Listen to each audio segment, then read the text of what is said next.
জাতিসংঘে মুসলিম দেশগুলোর দুই রূপ দেখল বিশ্ব। একদিকে তুর্কি, কাতার, জর্ডানের মতো দেশগুলো গাজা ইস্যুতে ইসরায়েলকে বিশ্বের সামনে চূড়ান্ত অপমানের মুখোমুখি করেছে। অন্যদিকে জাতিসংঘের সেই একই মঞ্চে ইসরায়েলকে স্বীকৃতির বার্তা দিয়েছে মুসলিম প্রধান দেশ ইন্দোনেশিয়া। সাধারণ অধিবেশনে কাতারের আমির আল থানি জানান, ইসরায়েল সবসময়ই শান্তির বদলে যুদ্ধকে বেছে নিয়েছে। কাতারের হামলাও ছিল শান্তি আলোচনাকে ভণ্ডুল করতেই। জাতিসংঘের অধিবেশনে ইসরায়েলকে গণহত্যাকারী সন্ত্রাসী রাষ্ট্র বলে মন্তব্য করে দেশটি। থানি বলেন, গাজা যুদ্ধকে ইসরায়েলি দখলদারিত্ব বাড়ানোর সুযোগ হিসেবে বেছে নিয়েছে। এমনকি ইসরায়েলের মধ্যে শিষ্টাচারের বিন্দুমাত্র নেই বলেও মন্তব্য করেন কাতারের আমির। Aggression was a violation against our sovereignty and a blatant violation that is unjustified of international law. নিজের বক্তব্যের প্রায় পুরোটা জুড়েই ইসরায়েল ও নেতানিয়াহুকে তুলোধনা করেন জর্ডানের কিং আবদুল্লাহ। বলেন, নেতানিয়াহুর গ্রেটার ইসরায়েলি তৈরির পরিকল্পনা পুরো অঞ্চলের সার্বভৌমত্বকে হুমকিতে ফেলেছে। ইসরায়েলের বিরুদ্ধে কোনো ধরনের পদক্ষেপ ছাড়া শুধু মৌখিক নিন্দার সমালোচনাও করেন তিনি।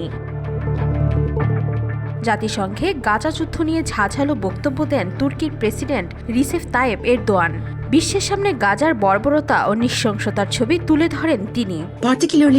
আমরা এখানে যখন কথা বলছি তখন গাজায় হত্যাযজ্ঞ চলছে। সেখানে আসলে দুটো পক্ষের যুদ্ধ নয়, বরং নিরস্ত্র নাগরিকদের হত্যায় নেমেছে মরণাস্ত্রে সুসজ্জিত সবচেয়ে আধুনিক সেনাবাহিনী। এটা সন্ত্রাসের বিরুদ্ধে কোনো যুদ্ধ নয়, এই যুদ্ধ দখলদারি, উচ্ছেদ, গণহত্যা আর ধ্বংসের। হামাসের নিয়ন্ত্রণ না থাকলেও পশ্চিম তীরে যে ইসরায়েল একই ধরনের বর্বরতা চালাচ্ছে সেটিও তুলে ধরেন এরদোয়ান। তবে পুরোপুরি বিপরীত বার্তা এসেছে বিশ্বের সবচেয়ে বড় মুসলিম রাষ্ট্র ইন্দোনেশিয়ার কাছ থেকে। দেশটির প্রেসিডেন্ট প্রাবু সুবিয়ান্তো নিজের বক্তব্যে ইসরায়েলের নিরাপত্তা অধিকারকে সম্মান জানাতে বিশ্বের প্রতি আহ্বান জানান। ফিলিস্তিনিকে স্বীকৃতি দিলে ইন্দোনেশিয়া ইসরায়েলকে স্বীকৃতি দেবে বলেও জানান তিনি।